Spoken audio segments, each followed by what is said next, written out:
अस्सलाम वालेकुम dear students. Biology second year के चैप्टर नंबर 16 को हम लोग पढ़ रहे हैं, तो नेक्स्ट लेक्चर में आप सबको वेलकम करते हैं। इससे प्रीवियस लेक्चर में हम लोग effect of exercise on muscle cells, जो कि एक येलो बॉक्स की शक्ल में लिखा हुआ है, और एनर्जी फॉर मसल कॉन्ट्रैक्शन के टॉपिक तक पढ़ चुके हैं। और इससे प्रीवियस में हमने सारा मसल्स के स्ट्रक्चर्स वगैरह और उनकी किस तरह वो मूव करते हैं, ये सारा कुछ हम पढ़ चुके हैं। आज हम जो चीज़ डिस्कस करने जा रहे हैं वो हैं कुछ मसल्स से रिलेटेड जो डिसऑर्डर्स हैं या प्रॉब्लम्स हैं, उनको हम डिस्कस करने जा रहे हैं। तो इसमें आज जो हम टॉपिक पढ़ने जा रहे हैं ये हमारी सेकेंड ईयर की बुक के पेज नंबर 42 से हम इसको स्टार्ट कर रहे हैं। इसमें ये 4 टर्म्स को डिस्कस किया गया है, चारों ही बहुत इम्पोर्टेंट हैं। कुछ ना कुछ इनमें से एग्ज़ाम में ज़रूर आता है।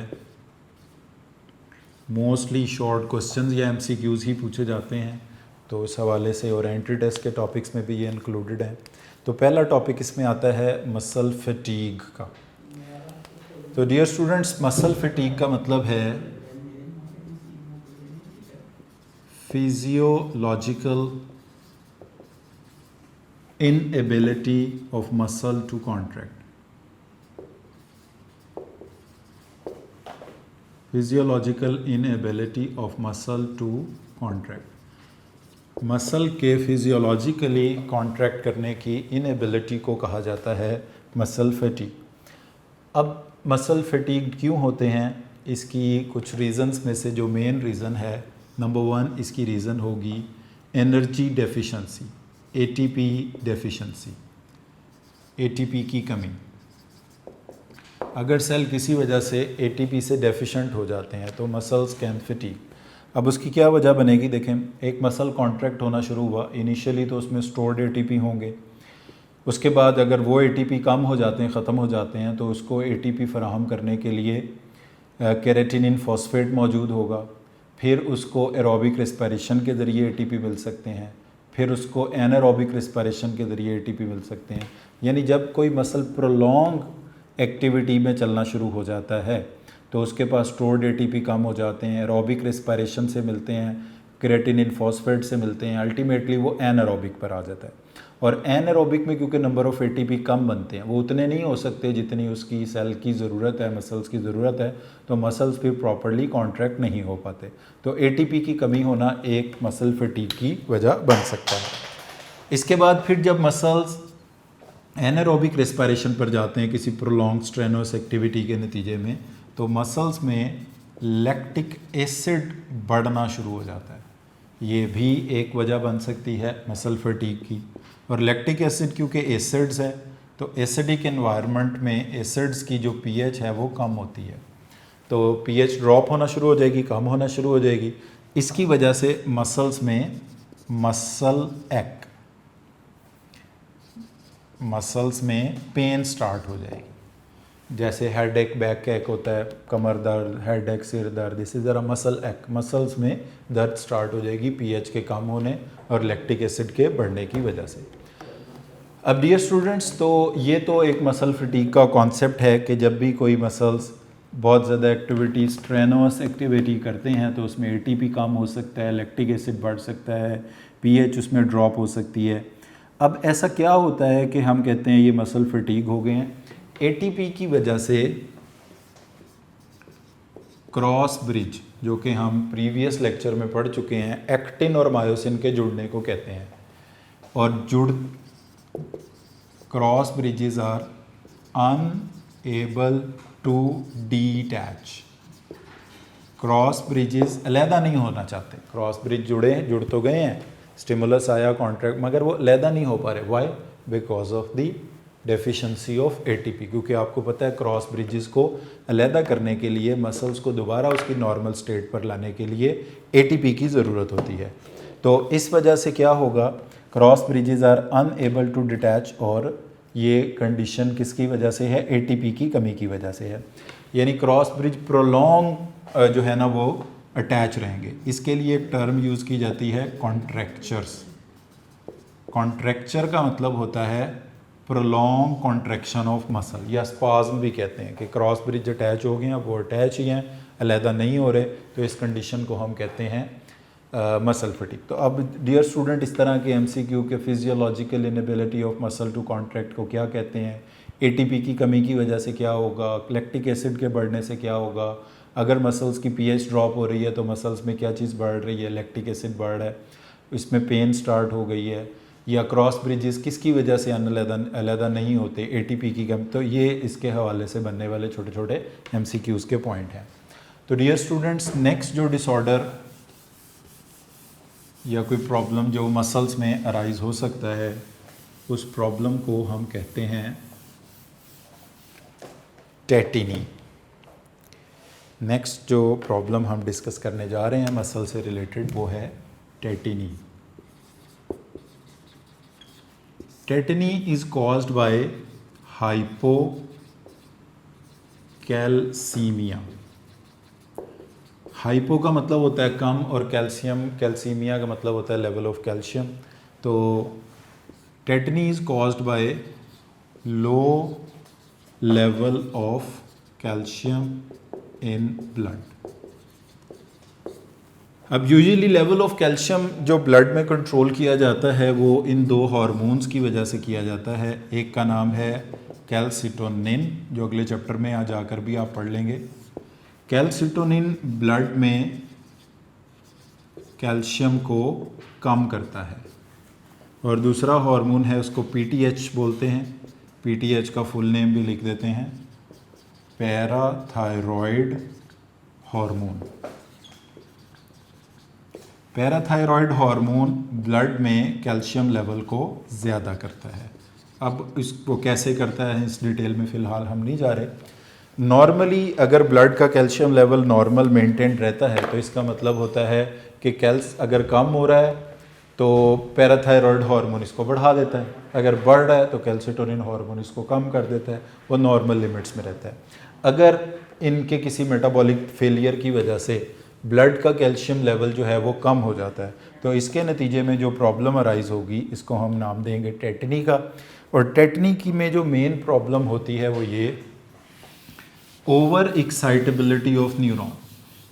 न्यूरॉन अननेसेसरीली एक्साइट हो जाते हैं, जिसकी वजह से मसल्स जो हैं वो अगेन एंड अगेन कॉन्ट्रैक्ट होते हैं, तो मसल्स की जो सेंसेशन है वो लॉस हो जाती है।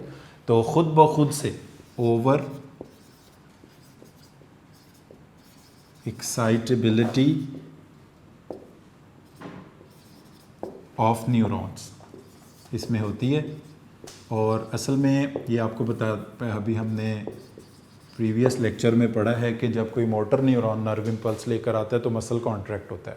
अब वो नर्व इम्पल्स क्या होती है, वो आयंस की मूवमेंट की वजह से एक माइनर सा इलेक्ट्रिक करंट पैदा होता है।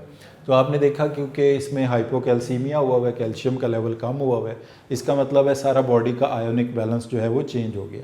ये आयोनिक बैलेंस चेंज होने की वजह से न्यूरॉन नर्व इम्पल्स भेजते रहेंगे अगेन एंड अगेन मसल्स तक, हालांकि उन मसल्स की मूवमेंट की कॉन्ट्रैक्शन की ज़रूरत नहीं होगी। तो ओवर एक्साइटेबिलिटी ऑफ न्यूरॉन की वजह से क्या होगा, लॉस ऑफ सेंसेशन, यानी विदाउट एनी सेंस वो मसल्स रिस्पॉन्ड कर रहे होंगे, कॉन्ट्रैक्ट कर रहे होंगे, और इसमें ट्विचेस होंगे, झटके लगेंगे, कपकपाहट होगी, कन्वल्शंस होगी।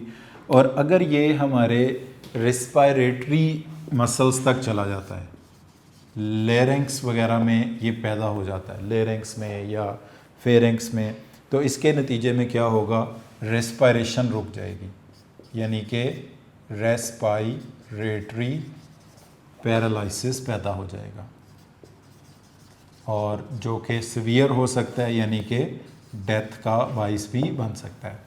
तो लो level of calcium in blood से टेटनी होती है, इसमें ओवर एक्साइटेबिलिटी ऑफ न्यूरॉन होती है, लॉस ऑफ सेंसेशन हो जाती है, इसमें मसल्स में झटके लगते हैं, ट्विचेस, कन्वल्शंस होती हैं।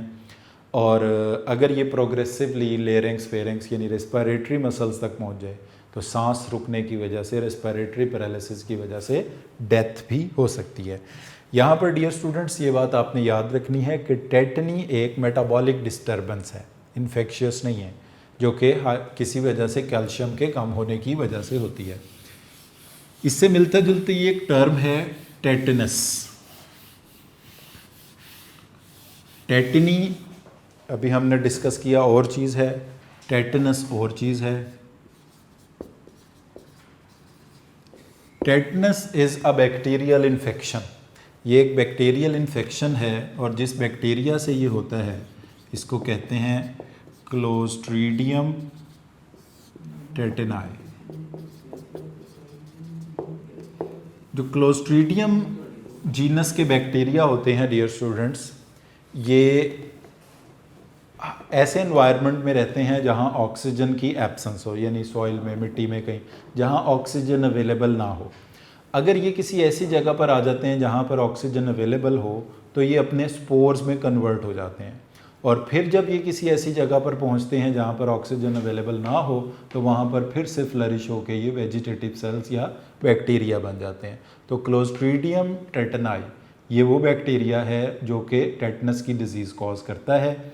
ये एक एनएरोबिक बैक्टीरिया, यानी ये अच्छी तरह फ्लरिश वहाँ करेगा जहाँ एनवायरनमेंट एनएरोबिक होगा, मगर जहाँ पर ऑक्सीजन अवेलेबल होगी वहाँ पर ये क्या बन जाएगा, स्पोर्स बन जाएगा। अब ये ह्यूमन बॉडी तक कैसे पहुँचता है?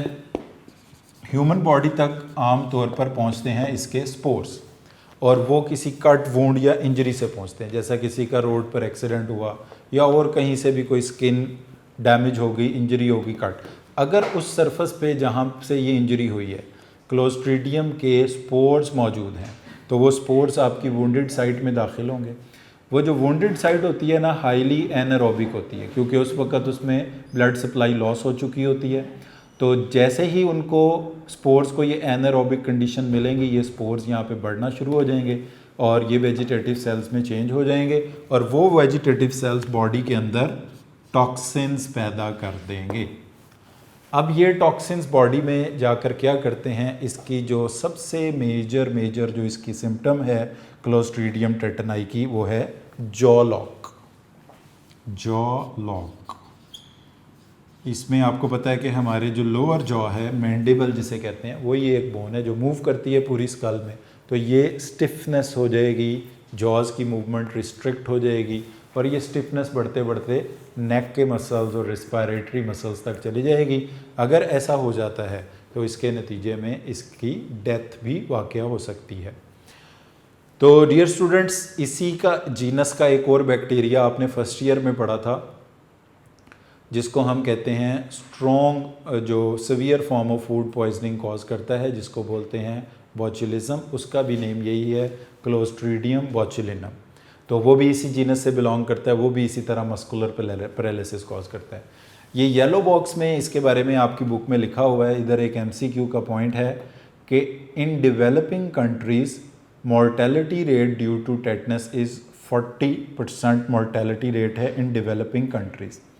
और आपने ये सुना हुआ है कि जब किसी का रोड वगैरह पर एक्सीडेंट होता है तो डॉक्टर इसको रिकमेंड करते हैं कि आप ATS का इंजेक्शन लगवाएं। अब ये ATS क्या होता है? ये एंटी टेटनस सीरम होता है, ऐसा सीरम जिसके अंदर टेटनस के अगेंस्ट एंटीबॉडीज़ होती हैं। सीरम कंटेनिंग एंटीबॉडीज़ को हम कहते हैं एंटी सीरम। तो ये ATS एंटी टेटनस सीरम, तो ये एंटीबॉडीज़ इसमें किसके अगेंस्ट होती हैं? टेटनस के। और ये बॉडी में कौन सी इम्यूनिटी डेवलप करवाएगा? पैसिव इम्यूनिटी, यानी इसका असर एक थोड़े वक्त तक रहेगा, उसके बाद ये असर जो होगा इसका ख़त्म हो जाएगा। तो ATS के ज़रिए इससे इसके जो सीवियर इफ़ेक्ट्स हैं उनसे बचा जा सकता है। तो डियर स्टूडेंट्स, जो फोर्थ डिसऑर्डर है इसके हवाले से, उसको हम कहते हैं क्रैम्प। फोर्थ डिसऑर्डर जो इसके हवाले से है वो है क्रैम्प का। क्रैम्प यूजुअली होता है हमारे उन मसल्स का जो कि स्ट्रेनोसली फ्रीक्वेंटली बहुत ज़्यादा यूज़ होते हैं, तो इसको कहा जाता है टेटनिक contraction of entire muscles. टेटनिक contraction of entire muscles, इसको कहा जाता है क्रैम्प। अब क्रैम्प यूजुअली किस वजह से होता है? पानी की कमी की वजह से हो सकता है, डिहाइड्रेशन हो गई बॉडी के अंदर, पानी की शदीद कमी हो गई, इलेक्ट्रोलाइट्स का इम्बैलेंस हो गया,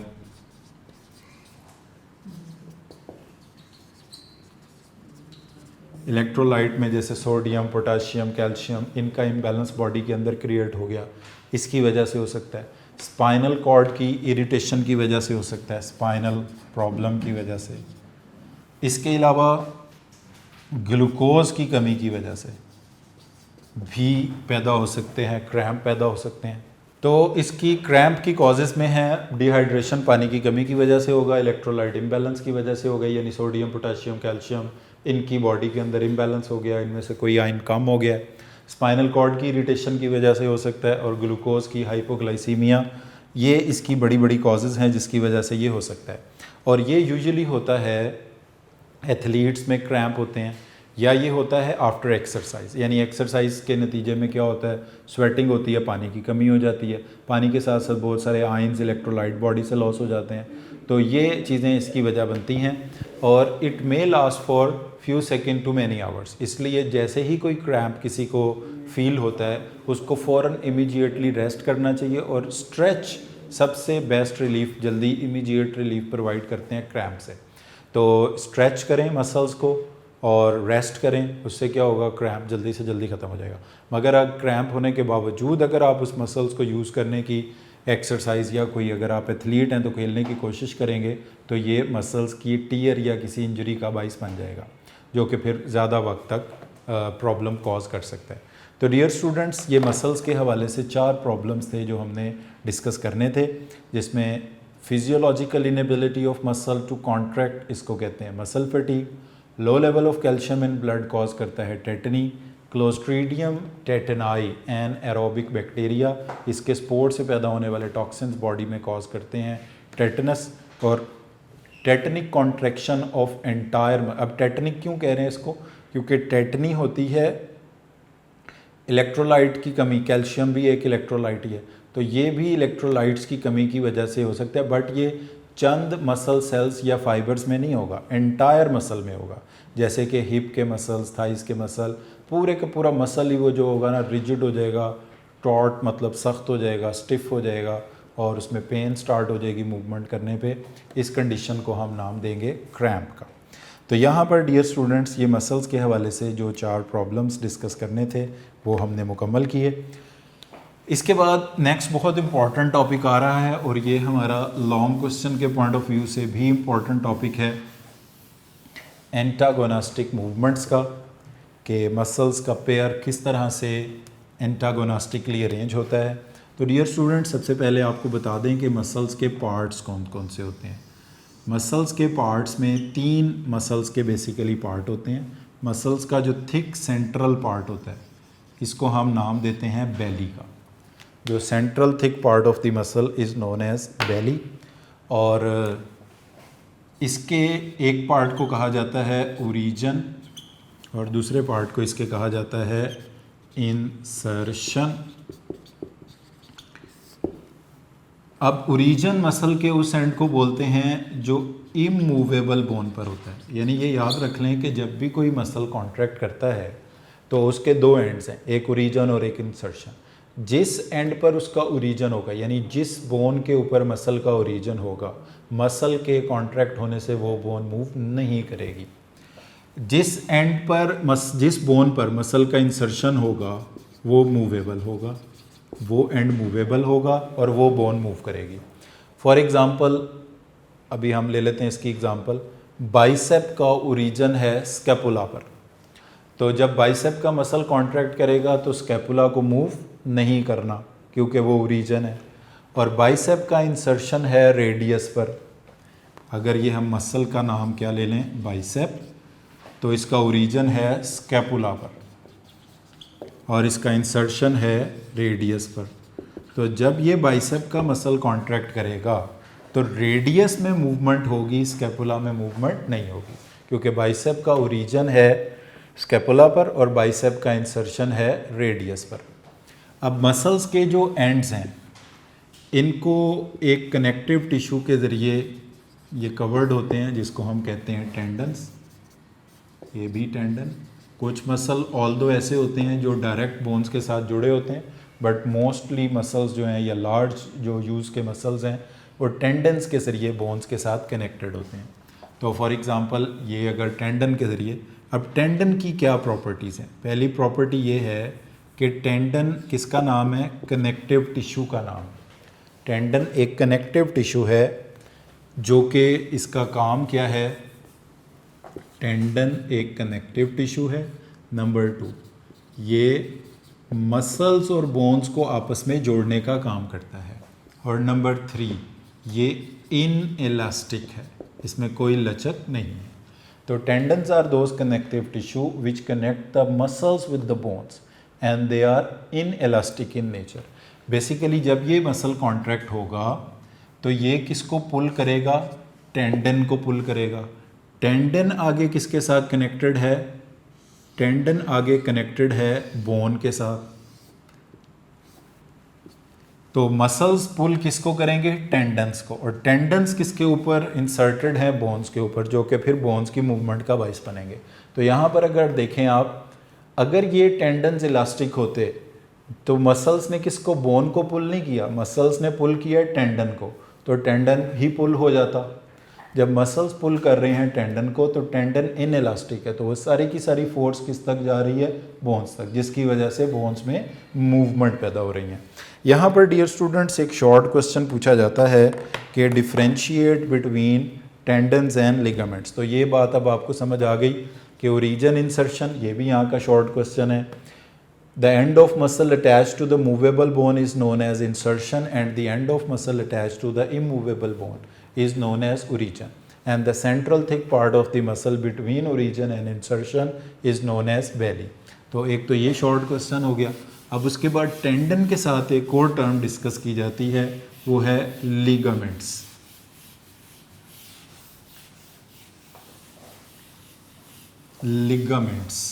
लिगामेंट्स और टेंडन्स में क्या फ़र्क होगा?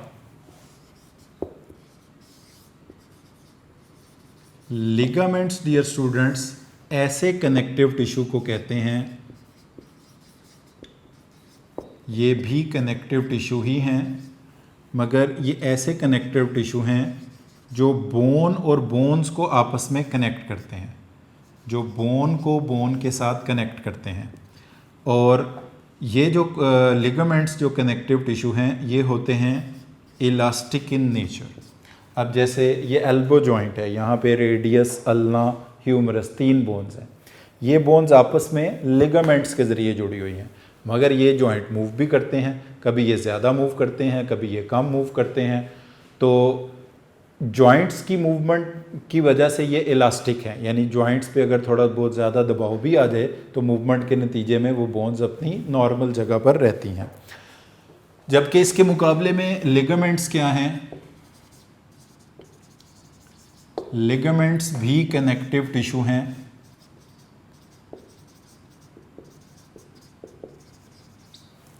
जो कि मसल्स प्लस बोन्स को आपस में कनेक्ट कर रहे हैं और वो इन इलास्टिक हैं। सॉरी, ये हेडिंग्स होगी टेंडन्स की, टेंडन्स सॉरी।